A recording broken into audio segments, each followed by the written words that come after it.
Hi guys! Welcome back to Jill in Cannes. So tayo nga ay nakasakay sa isang ambulance. First time ko guys na makasakay dito. Hindi ko inaasahan na ma-experience ko ito. At sabi nga ng nag-rescue kanina ay, is this your first time? Yes, this is my first time. And sabi niya, hopefully this will be your first and last. Yes, sana naman guys kasi nakakatakot. At ngayon nga ikikwento ko sa inyo ano nga ba yung nangyari sa akin dito at ako'y dinala sa emergency. We're going to put you in the waiting room for now, and you'll go through our area that does things like breaks and sprains and things like that, so hopefully your wait won't be too long. So that's what we'll do today. Thanks, guys. So Jill? It's Friday. Nasa hospital tayo. Still weak. I hope okay naman ito.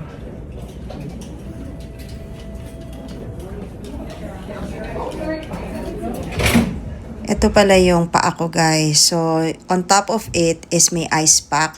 At nandito tayo ngayon waiting for my turn sa x-ray para malaman kung may fracture or sprain.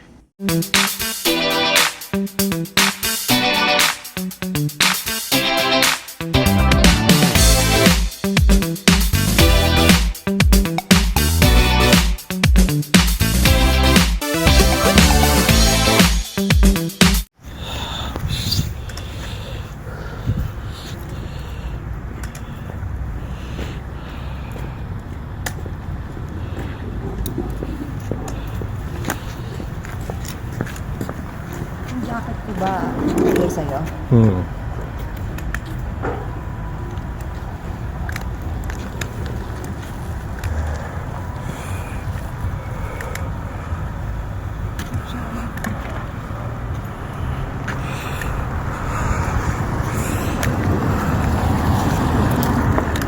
ko talaga tumunog eh. Mali yan. Grabe naman yung pagpaksak mo.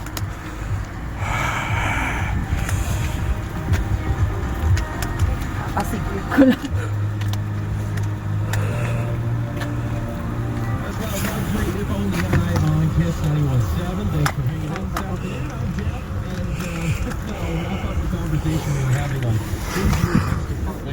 This text here from James at 917917. He says the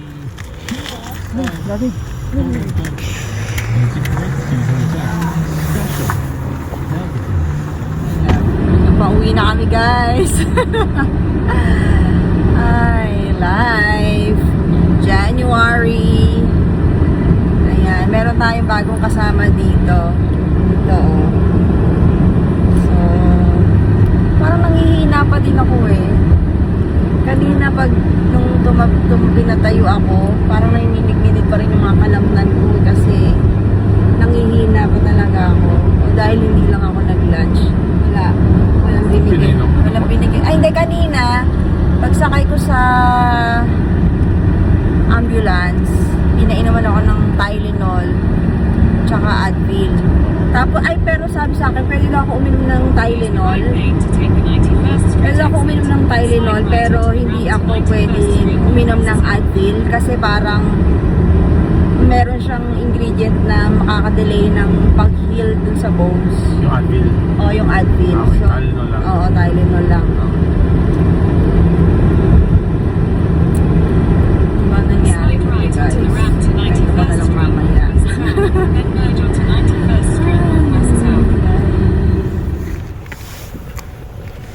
So, ito naman ang isa nating struggle ay pagbaba sa kotse.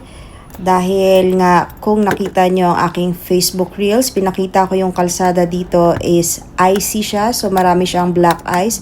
At ito ay opposite sa aming apartment. Kung kaya't kailangan pa nating tumawid no, sa kalagitnaan ng road na ito na medyo malawak siya at talagang full of ice. Kaya struggle to kung wala akong kasama. Ay kahit meron tayong crutches, nakakatakot kasi anytime, kahit sino naman pwedeng madulas dito. Ayan, so, ayan, let's watch this guys.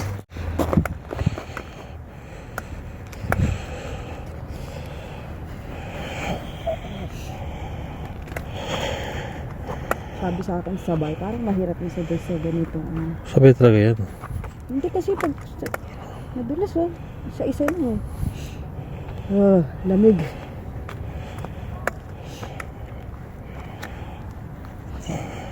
Ano ng mukha ko yan nila na. Change mo sila.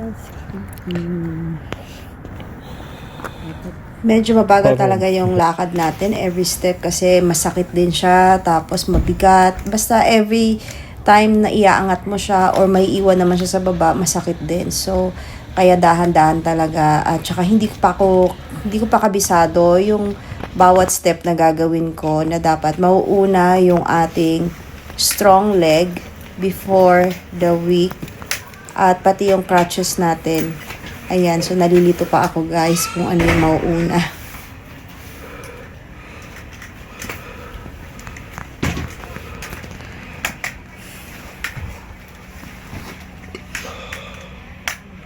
Ito sa paa mo dapat.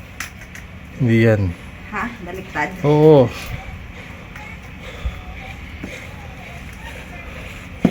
Oops. Ito ako, isa-isa lang.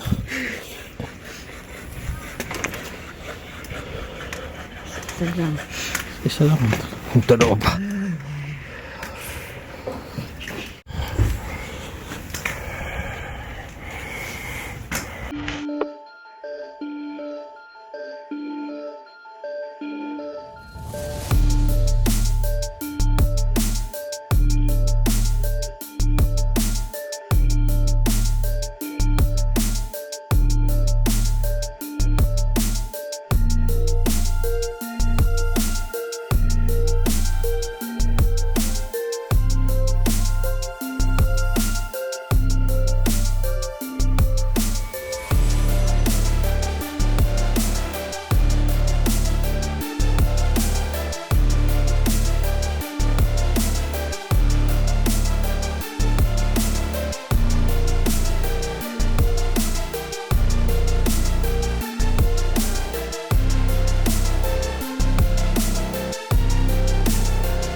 Hi guys, so finally nandito na tayo sa bahay, pero today is Saturday na kasi kagabi pagdating ko dito, syempre medyo napagod ako sa nangyari, tapos napagod ako sa yung papunta paakyat dito, no, na talagang grabe. Tsaka syempre matindi pa yung shock ng katawan ko kahapon, kaya hindi tayo nakapag-vlog, di natin natapos yung video natin.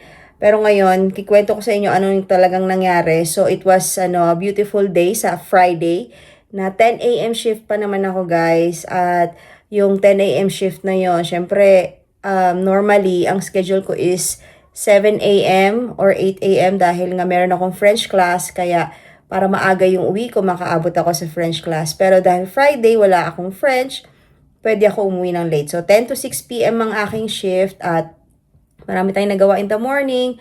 Pagdating naman natin sa sa school ay binigyan agad ako ng task na mag-grocery shopping. So nagpunta lang ako ng dollar store. Usually yan yung ginagawa namin every Thursday or Friday para bumibili kami ng mga art materials para sa mga activities for the following week.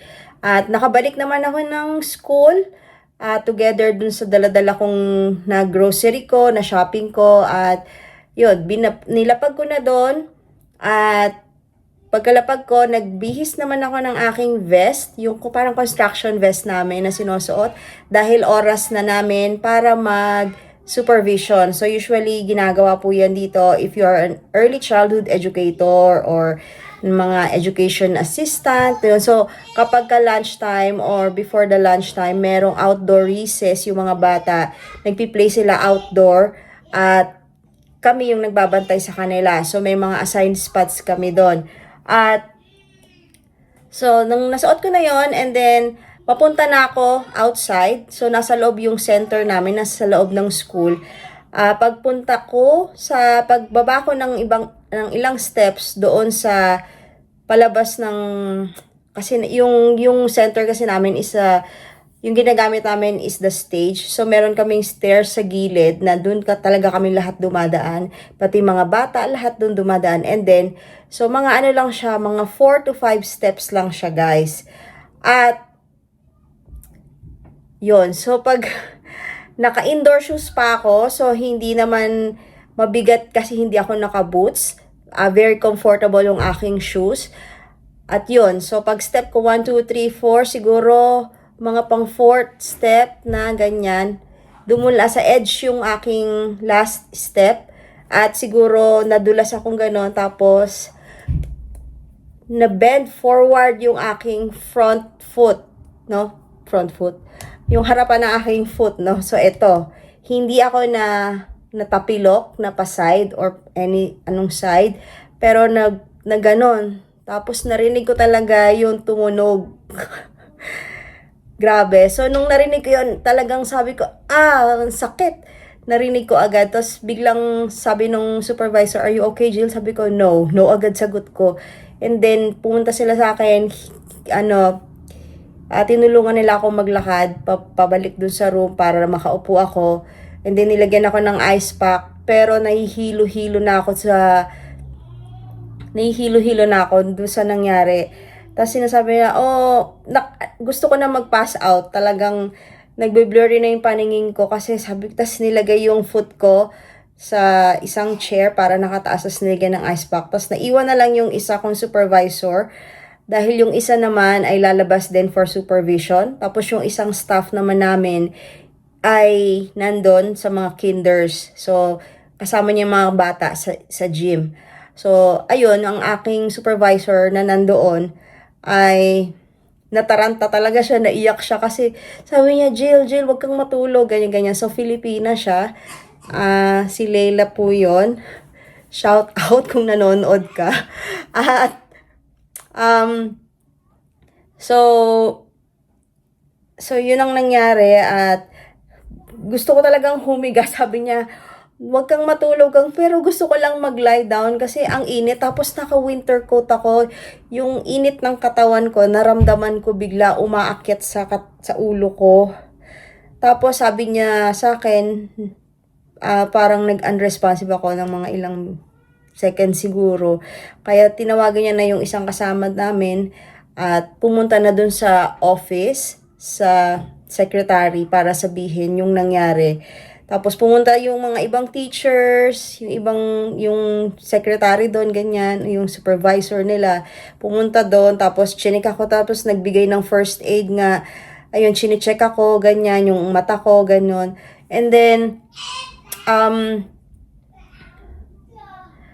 talagang nahihilo-hilo pa rin ako noon. And then, siguro nga nag-pass out ako. Sabi nila parang nag-in and out, unresponsive, ganyan daw ako. Kasi talagang gusto ko talagang bumigay muna para makapagpahinga ako. Pero sabi nila wag daw akong matulog. So, naririnig ko naman yung boses. Pero sabi nila unresponsive ako. Kaya sabi ko, hindi ko naramdaman na unresponsive ako kasi I was trying my best na mag-respond. Pero hindi pala. Tapos, kaya nataranta na siya, tumawag niya yung sa school. And then, nung nakita ako, sabi nila tawagan yung 911. So, tumawag sila ng 911 at habang inaantay naman namin yun or before nila sabihin na tumawag ng 911 ay parang sumukan naman ako. So, sumuka ako, no? Dahil siguro, hindi naman ako gutom. Sabi nila, gutom ba ako? Sabi ko, hindi.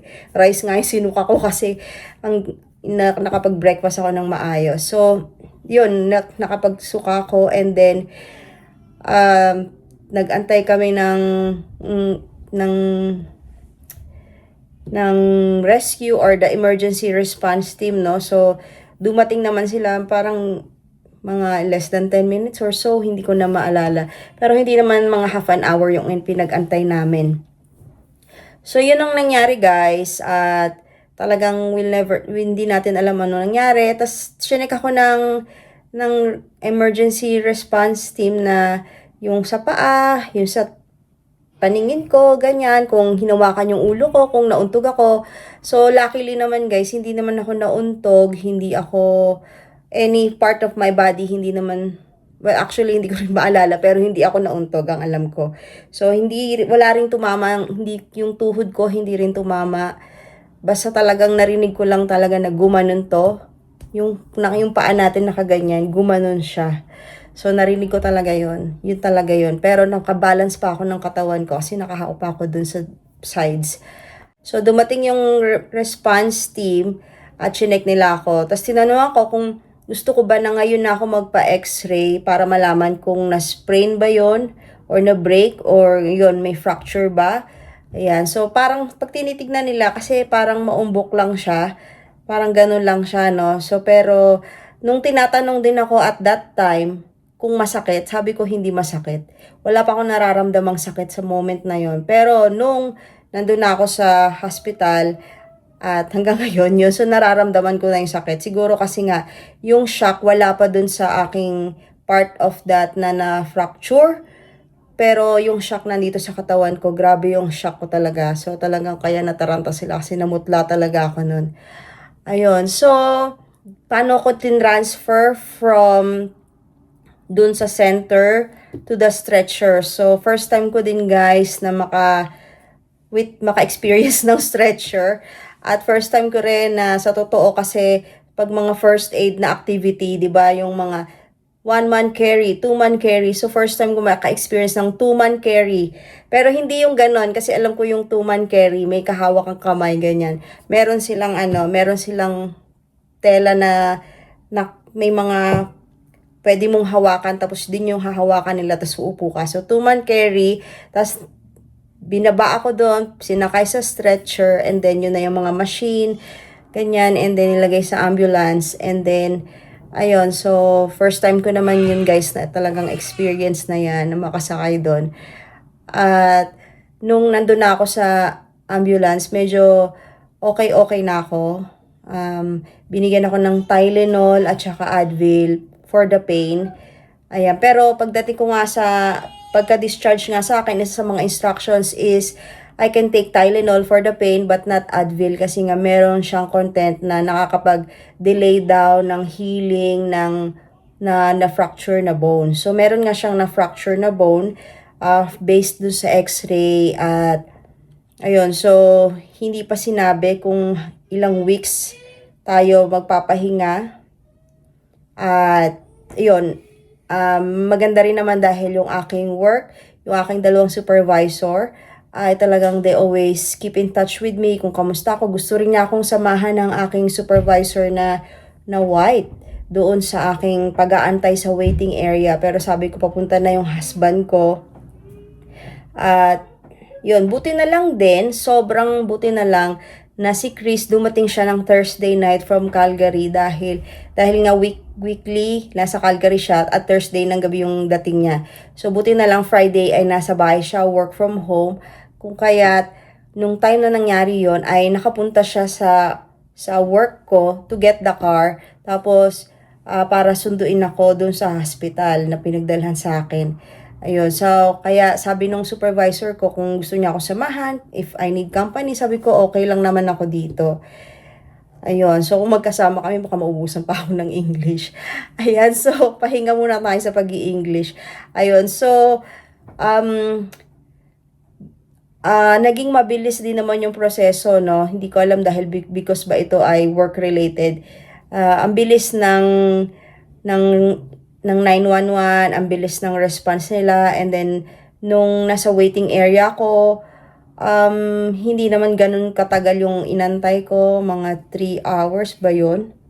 Mga 3 hours yung inantay natin, pero every step of the way is moving tayo sa mga nangyayari. Hindi tayo talaga nakastop ng matagal sa isang waiting area na 3 hours ka na nag-aantay doon. So, moving tayo doon sa bawat step.